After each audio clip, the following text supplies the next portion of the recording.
Hello and welcome to SPMIS Academy. Today we'll analyze important newspaper articles of 11th August 2025.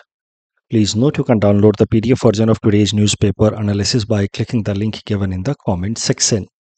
This is the list of the topics that we'll be covering from today's newspaper.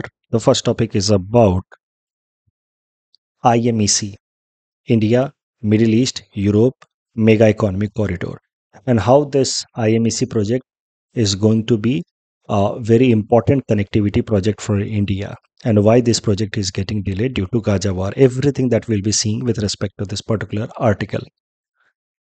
This topic is going to be important from our syllabus GS paper 2 international relations point of view. IMEC ये जो mega economic as well as connectivity project है, this project aims to develop connectivity between India, Middle East countries and European market. इस infrastructure project को announce किया था भारत ने on the sidelines of G20 summit that was held in India in 2023. तो आप कह सकते हैं कि it is India's led infrastructural connectivity project, जिसमें बहुत सारे और भी मेंबर्स हैं apart from India. UAE, Saudi Arabia, European Union is also member. 27 देशों की ग्रुपिंग कलेक्टिवली मेंबर. उसके अलावा France, Germany, Italy are separately member plus US.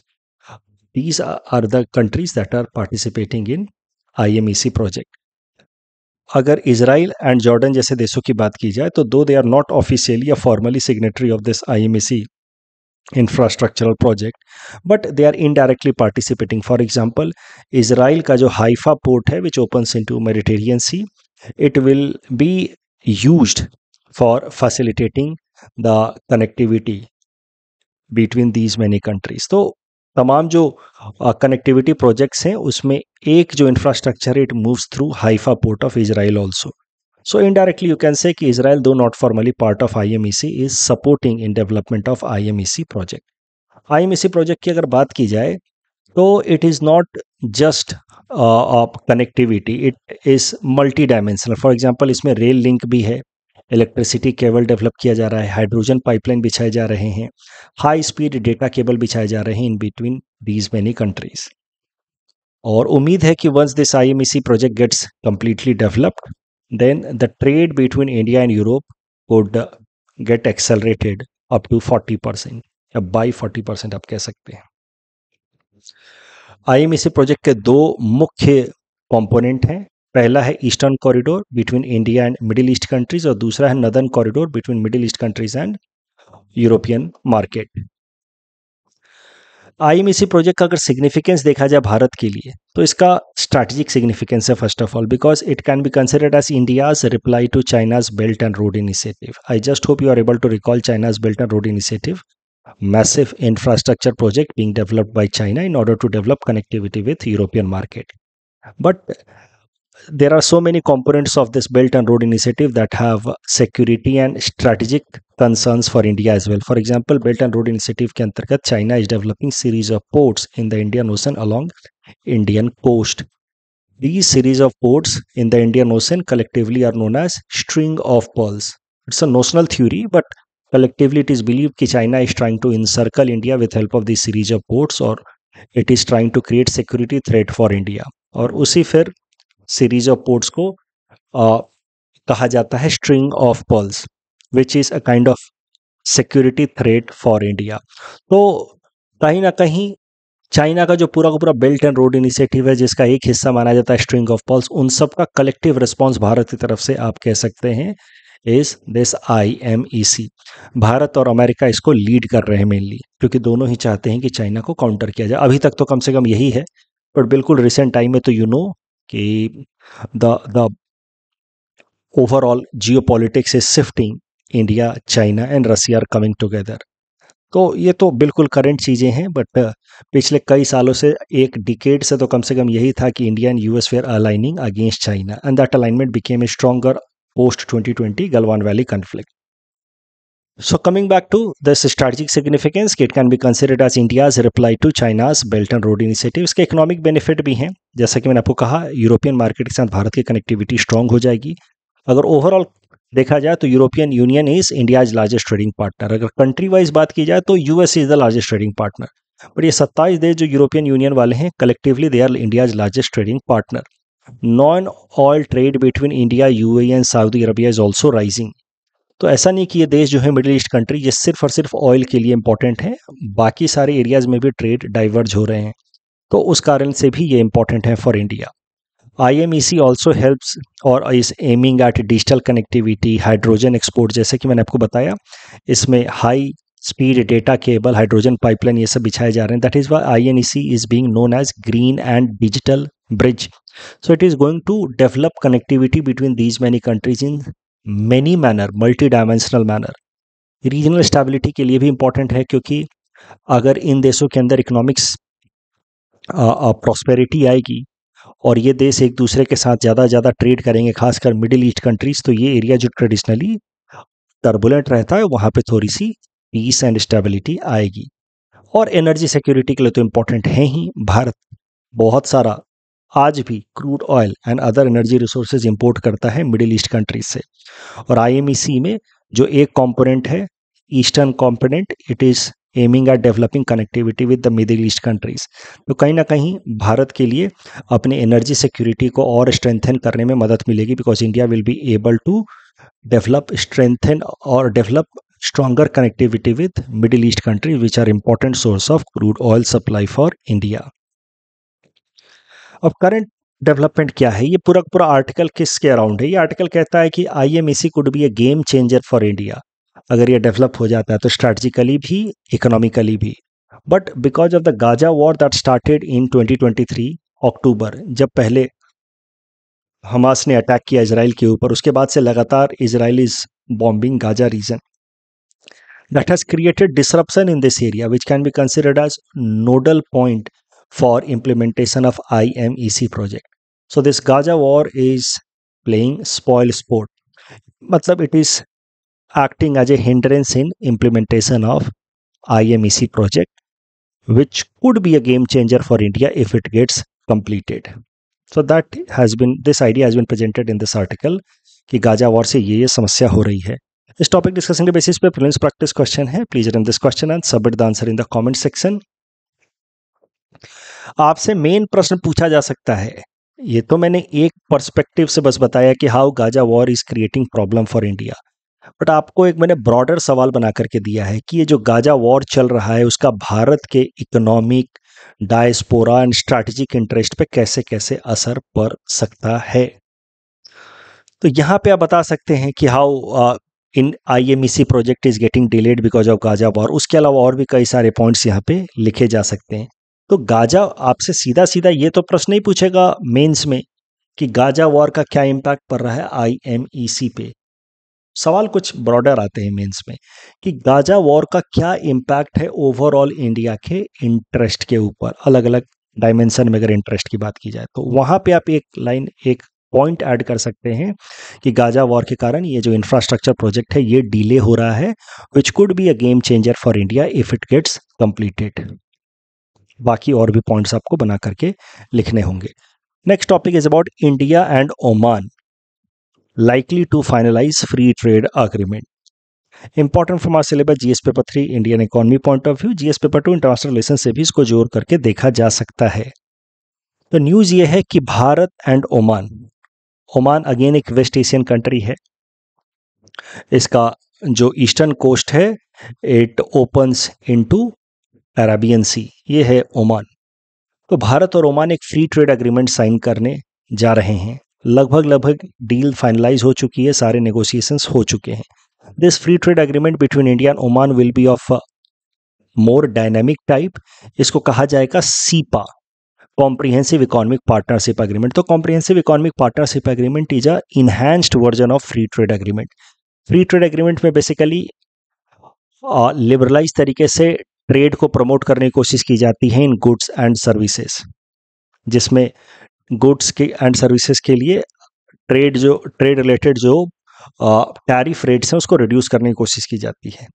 तो बेसिक फ्री ट्रेड एग्रीमेंट का थोड़ा इनहैंस्ड वर्जन होगा CECA, comprehensive economic cooperation agreement, और most enhanced version होगा कॉम्प्रिहेंसिव इकोनॉमिक पार्टनरशिप एग्रीमेंट, जहां पे trade in goods and services के अलावा focus will be on promoting investment, giving proper intellectual property rights to each parties.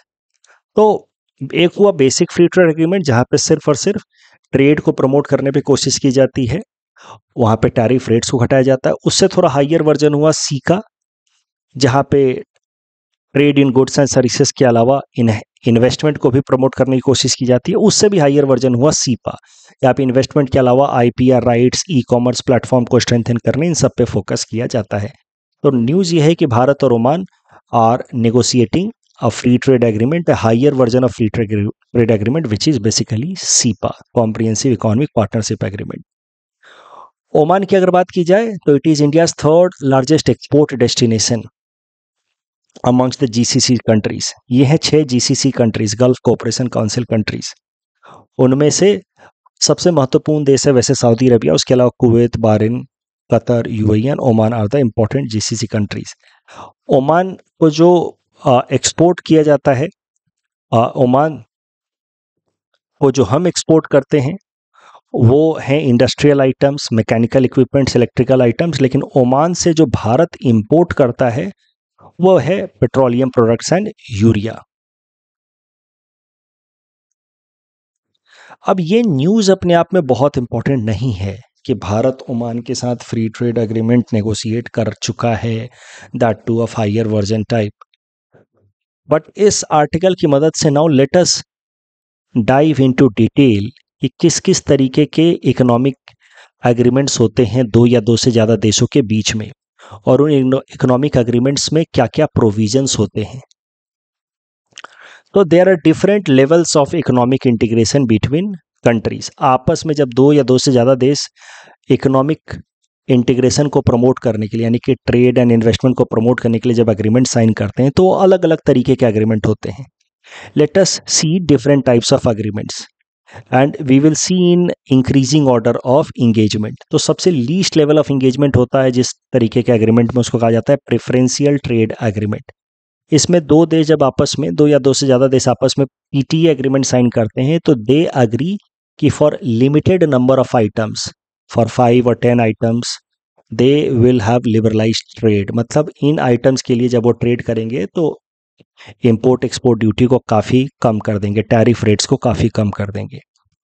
तो preferential trade agreement जब भी दो या दो से ज़्यादा देश आपस में साइन करते हैं तो वहाँ पे एक पॉजिटिव लिस्ट तैयार की जाती है। पॉजिटिव लिस्ट मतलब लिस्ट ऑफ दोज एरियाज जहाँ पे टैरिफ रेट्स को रिड्यूस किया जाएगा सिग्निफिकेंटली। भारत का एक पीटीए एग्रीमेंट है विथ मर्कूसर। तो मर्कूसर एक ग्रुपिंग है which involves these many countries, Brazil, Paraguay, Uruguay and Argentina. उसके साथ भारत ने एक पीटीए साइन किया हुआ है। पीटीए से हायर लेवल का इकोनॉमिक इंटीग्रेशन होता है एफटीए, जहाँ पे दो या दो से ज़्यादा देश एक दूसरे को कमिट करते हैं कि वो लगभग सारे ही आइटम्स पे लिबरलाइज तरीके से ट्रेड करेंगे, बैरिंग फ्यू आइटम्स, कुछ दो चार आइटम को छोड़ करके सारे आइटम्स पे वो लिबरलाइज तरीके से ट्रेड करेंगे। सो एफटीए के अंदर रिलीज की जाती है निगेटिव लिस्ट कि इन आइटम्स को छोड़ करके, what is difference between positive and negative list. Positive list मतलब इन आइटम्स में हम लोग लिबरलाइज ट्रेड करेंगे बस, नॉट मोर देन दैट।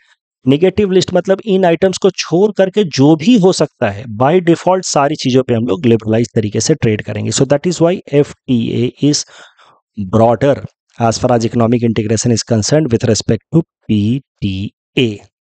फिर एफटीए और से ज़्यादा हाइयर लेवल का इकोनॉमिक इंटीग्रेशन होता है कस्टम्स यूनियन, जहाँ पे दो या दो से ज़्यादा देश आपस में कस्टम्स यूनियन एग्रीमेंट साइन करते हैं। तो वहाँ पे वो आपस में फ्री ट्रेड एग्रीमेंट तो साइन करते ही हैं, प्लस दे ऑल्सो अग्री कि अगर किसी आउटसाइडर कंट्री से वो ट्रेड करेंगे तो वो कॉमन टैरिफ लगाएंगे। For example, country A, B and C ने आपस में साइन कर लिया कस्टम यूनियन एग्रीमेंट, तो now custom union agreement sign करने का मतलब यह है कि आपस में ये फ्री ट्रेड एग्रीमेंट तो करेंगे ही, यानी कि लिबरलाइज तरीके से ज़्यादातर गुड्स एंड सर्विसेज पे ट्रेड तो करेंगे ही, प्लस अगर किसी भी कंट्री डी के साथ ये ट्रेड करेंगे तो सब के सब import and export duty same रखेंगे। जैसे डी से अगर स्टील इंपोर्ट किया जा रहा है तो अगर उस स्टील इंपोर्ट फ्रॉम डी पे कंट्री सी लगाता है 10% इम्पोर्ट ड्यूटी, तो बी भी 10% ही लगाएगा, ना ही ज़्यादा ना ही कम। ए भी 10% ही लगाएगा, ना ही ज़्यादा ना ही कम। तो उसी का मतलब है कॉमन एक्सटर्नल टैरिफ, कि अगर किसी आउटसाइडर कंट्री से वो ट्रेड करते हैं outside this free trade agreement, तो उसके साथ वो लोग कॉमन एक्सटर्नल टैरिफ इस्तेमाल करेंगे। तो इसी को कहा गया है customs union, which is a higher level of economic integration over and above free trade agreement. उसके ऊपर होता है कॉमन मार्केट। तो कस्टम्स यूनियन से भी ज़्यादा स्ट्रॉन्गर इकोनॉमिक इंटीग्रेशन होता है कॉमन मार्केट, जहाँ पे दो या दो से ज़्यादा देश कस्टम्स यूनियन तो साइन करते ही हैं, कमिट करते ही हैं, साथ ही साथ वो ये भी अलाउ करते हैं कि there will be free movement of goods, services, capital and labour from each other countries. जैसे ये देशों ने अगर मान लीजिए आपस में कॉमन मार्केट डेवलप कर दिया, तो यहाँ का लेबर आराम से जाकर के दूसरे, फ्रांस का लेबर आराम से जाकर के जर्मनी में काम कर सकता है, जर्मनी का लेबर आराम से जाकर के स्पेन में काम कर सकता है without any specific work permit requirement. So free movement of goods services के अलावा investment, that is capital and labour, is allowed in a common market. Common market से भी ज़्यादा डीपर लेवल का इकोनॉमिक इंटीग्रेशन होता है इकोनॉमिक यूनियन, जहाँ पे कुछ देश आपस में कॉमन मार्केट तो साइन करते ही हैं। तो यू अंडरस्टैंड कि पीटीए से बड़ा है एफटीए, एफटीए से बड़ा है कस्टम्स यूनियन। तो customs union already includes FTA plus something more. Common market already includes customs union plus something more, and then comes economic union which already includes common market plus something more. Economic union जब कुछ देश आपस में sign करते हैं तो they adopt common currency as well, shared currency as well. उसका example हो गया यूरो जोन। तो यूरोप के 20 देशों ने आपस में मिल करके एक ग्रुपिंग बनाई है जिसका नाम है euro zone, where they have adopted a common currency that is euro. और उससे ऊपर लेवल का उससे ऊपर लेवल का जो इंटीग्रेशन होता है वो इकोनॉमिक इंटीग्रेशन नहीं, वो पॉलिटिकल यूनियन बन जाता है। इसे अमेरिका के 50 स्टेट्स ने मिल करके बनाया है United states of America. Bharat के 28 स्टेट्स ने मिल करके बनाया है यूनियन ऑफ इंडिया। तो फिर इस economic union which is highest level of economic integration, उसके ऊपर का जो इंटीग्रेशन होता है उसको कहा जाता है पॉलिटिकल यूनियन। अब भारत की अगर बात की जाए कि भारत ने किन किन देशों के साथ कैसे कैसे एग्रीमेंट साइन किए हैं, जितना याद रख पाए आप, सारा याद रखने की जरूरत नहीं है। भारत ने श्रीलंका के साथ फ्री ट्रेड एग्रीमेंट साइन किया, it was India's first bilateral free trade agreement. उसके अलावा साउथ एशियन कंट्रीज के साथ भारत ने साफ्टा एग्रीमेंट साइन किया। कलेक्टिवली 8 साउथ एशियन कंट्रीज ने मिलकर के कॉमन प्लेटफॉर्म बनाया है टू प्रमोट फ्री ट्रेड, उसका नाम है SAFTA, south Asian free trade area. India Nepal treaty of trade, India Bhutan agreement, India Thailand, India ASEAN free trade agreement under look east policy. बाद में एक्ट ईस्ट पॉलिसी में इसको और इंटेंसिफाई किया गया। भारत ने सीका एग्रीमेंट साइन किया सिंगापुर मलेशिया के साथ। सीपा साइन किया है South Korea, Japan, Mauritius, UAE के साथ, and now we are negotiating CEPA with Oman. Free trade agreement या अलग अलग तरीके के इकोनॉमिक इंटीग्रेशन से फायदा ये होता है कि इंटरनेशनल ट्रेड को प्रमोट करने में मदद मिलती है, दूसरे देशों को cheaper and better quality of products Bharat में आते हैं, तो भारत की लोकल इकोनॉमी को भी फायदा होता है। बट निगेटिव्स ये हैं कि बहुत बार जब चीपर प्रोडक्ट भारत में आते हैं तो लोकल जो प्रोड्यूसर्स हैं वो उस कंपटीशन को झेल नहीं पाते, तो इंपोर्ट सर्ज होता है और लोकल बिजनेसेस को नुकसान होता है। बहुत बार डंपिंग की भी प्रॉब्लम्स देखी जाती है, जहाँ पे फॉरेन कंट्रीज जो हैं वो अपने प्रोडक्ट को जानबूझ करके बहुत सस्ता कर देते हैं। They sometimes even also give subsidy, वहाँ की सरकारें सब्सिडी देती हैं अपने प्रोडक्ट्स को चीप बनाने के लिए, ताकि दूसरे देशों की मार्केट को पूरी तरह से कैप्चर कर ले। इसी एक्टिविटी को कहा गया है dumping. China is notorious for dumping. China की सरकार बहुत बार अपने कंपनियों को खूब सारा सब्सिडी देती है ताकि उनके प्रोडक्ट खूब सस्ते हो जाएं और दुनिया के बाकी देशों में सस्ता बिके, वहाँ के लोकल मैन्युफैक्चरर्स को डिस्ट्रॉय कर दें, मार्केट को कैप्चर कर लें और बाद में फिर अपने प्रॉफिट को रिकवर करें। तो डंपिंग की पॉसिबिलिटी हमेशा रहती है when India enters into free trade agreement with any other country. और यही एक बड़ा कारण है कि why India did not join RCEP, because there was always threat of dumping from China, because ये RCEP was a proposed 16 member free trade agreement, जिसमें China भी था और डंपिंग का ही खतरा था। इस कारण से भारत ने डिसाइड किया to pull out of RCEP। Bharat ने RCEP से लास्ट मोमेंट में 2019 में जब RCEP regional comprehensive economic partnership agreement sign हो रहा था, तो बिल्कुल लास्ट मोमेंट पे India decided to pull out of it because of the threat of dumping. और एक प्रॉब्लम जो देखने को मिलता है because of so many free trade agreement signed, उसको कहा गया spaghetti bowl phenomena. Spaghetti bowl phenomena, जहाँ पे एक देश इतने सारे फ्री ट्रेड एग्रीमेंट साइन कर लेता है और अलग अलग देशों के साथ अलग अलग टर्म्स कंडीशंस पे साइन कर लेता है कि फिर कंफ्यूजन हो जाता है लोकल मैन्युफैक्चरर्स को कि किसके साथ क्या अग्रीमेंट है, कहाँ पे एक्सपोर्ट करने पे क्या फ़ायदा मिलेगा, किस देश में इंपोर्ट करने से, किस देश से इंपोर्ट करने से क्या फ़ायदा होगा। ये अननेसेसरी कंफ्यूजन हो जाता है। When too many free trade agreements are signed, then it creates a phenomena, a problem जिसको नाम दिया गया spaghetti ball phenomena, which creates a lot of confusion and tension for the local manufacturers. तो ये सब कुछ concerns हैं। इस टॉपिक डिस्कशन के बेसिस पे प्रीलिम्स प्रैक्टिस क्वेश्चन है। You can attempt this question and submit the answer in the comment section. ये वाला जो टॉपिक है इस पे सवाल जो है अलग अलग एरिया से आ सकता है। न्यूज़ इतना इंपॉर्टेंट नहीं है India Oman free trade agreement, but फिर भी जो मैंने बातें डिस्कस की हैं उस पर अलग से सवाल मेंस में इस तरीके का आ सकता है। Next topic is about world's lion day. तो ये जो टॉपिक है it is important from our syllabus GS paper 3 environment point of view. कल का दिन यानी कि 10 अगस्त पूरे दुनिया भर में वर्ल्ड्स लायंस डे की तरह मनाया जाता है, शेर दिवस। 2013 में पहली बार लायंस डे मनाया गया, वर्ल्ड्स लायंस डे। वैसे जनरली हम लोग लायन को कहते हैं king of the jungle, but lions generally prefer to live in grasslands and plain, so they should be rather called kings of grassland and plains. वो घने जंगलों में रहना प्रेफर नहीं करते। भारत के अंदर अगर बात की जाए तो जो only natural habitat of lions in India is Gir forest in Gujarat. It is in Junagadh district of Gujarat. और गिर फॉरेस्ट के आसपास जो ट्राइब रहती है उसका नाम है Maldhari tribe, and Maldhari tribe is known for को एग्जिस्टेंस विथ लायंस। मतलब लायंस और आराम से आसपास में घूमते रहते हैं, जैसे हमारे आसपास में बिल्लियां घूमते रहती हैं उनके आसपास में लायन घूमते रहते हैं, आपस में कोई कन्फ्लिक्ट नहीं होता है। सो मालधारी ट्राइब्स का को existence with line is a very good example of human wild life harmony. अगर हम लोग वाइल्ड लाइफ को टैम्पर नहीं करेंगे तो wildlife is not going to encroach in our life as well.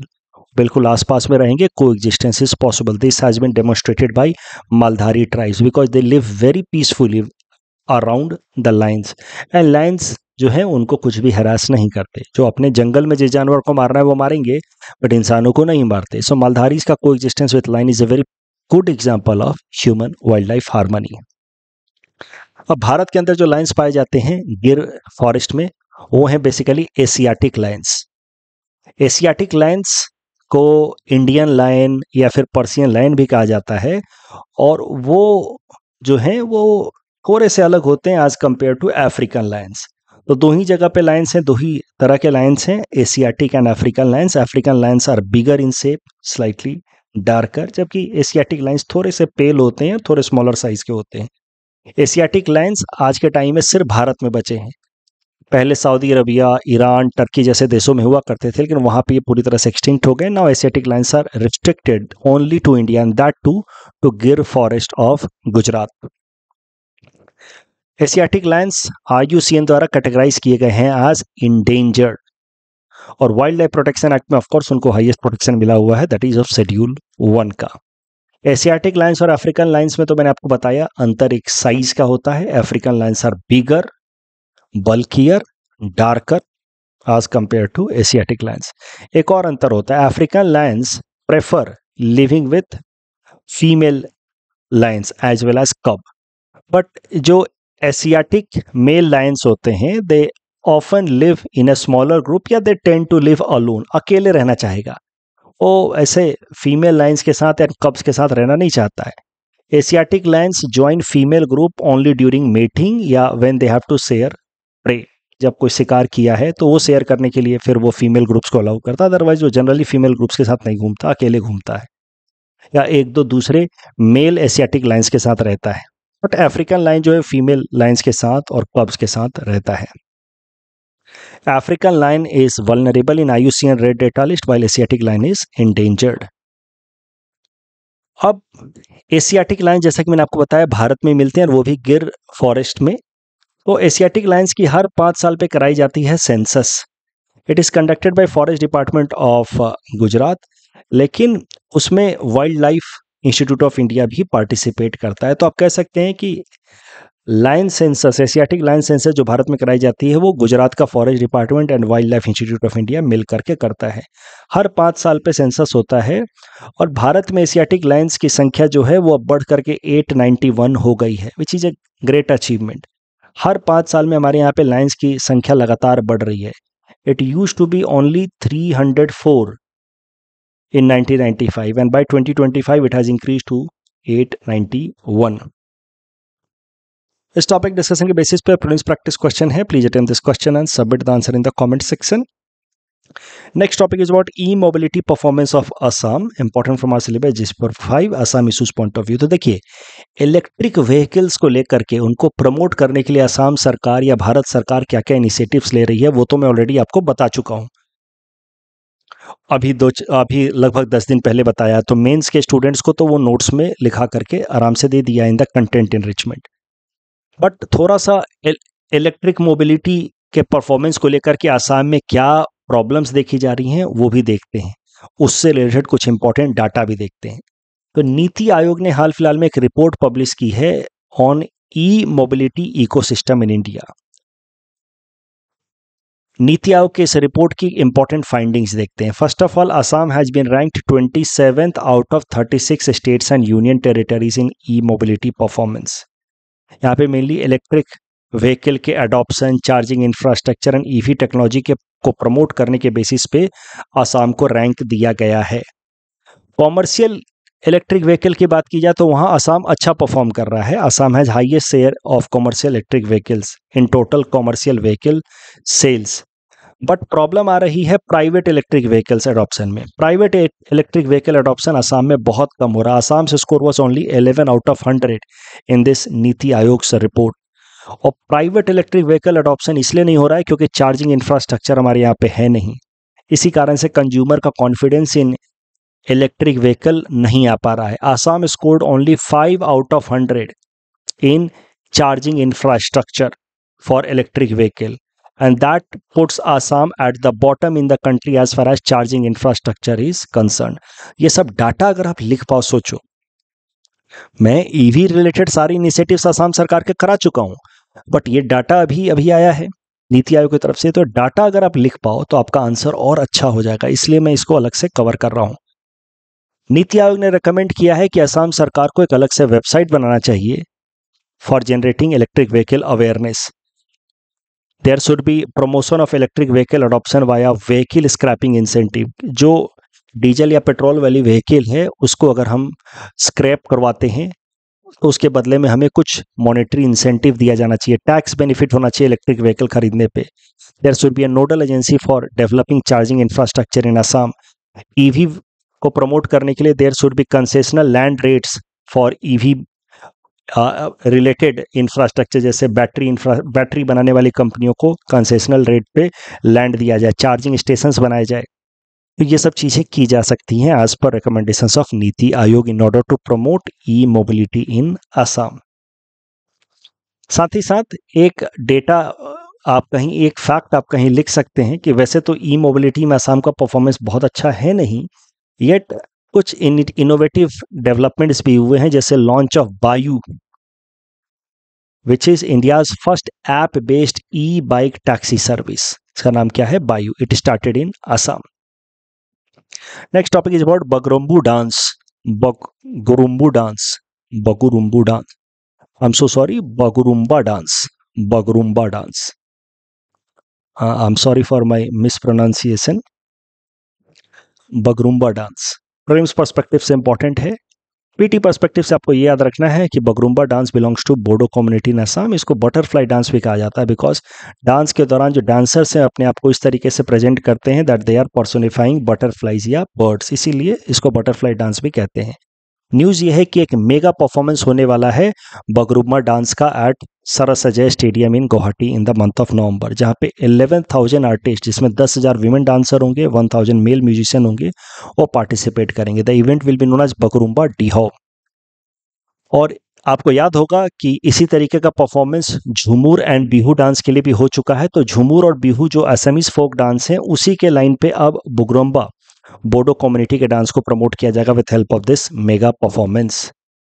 BrahMos related जो आपको प्रैक्टिस क्वेश्चन दिया गया था उसमें पहले 3 स्टेटमेंट सही हैं, चौथा स्टेटमेंट गलत है। ब्रह्मोस का रेंज लगभग 300 किलोमीटर के आसपास है। एलपीजी प्रधानमंत्री उज्ज्वला योजना में again fourth statement is wrong because it covers both rural as well as urban household. RERA में second statement is wrong because it applies to both residential as well as commercial. That's all from our side for today. Thanks for watching.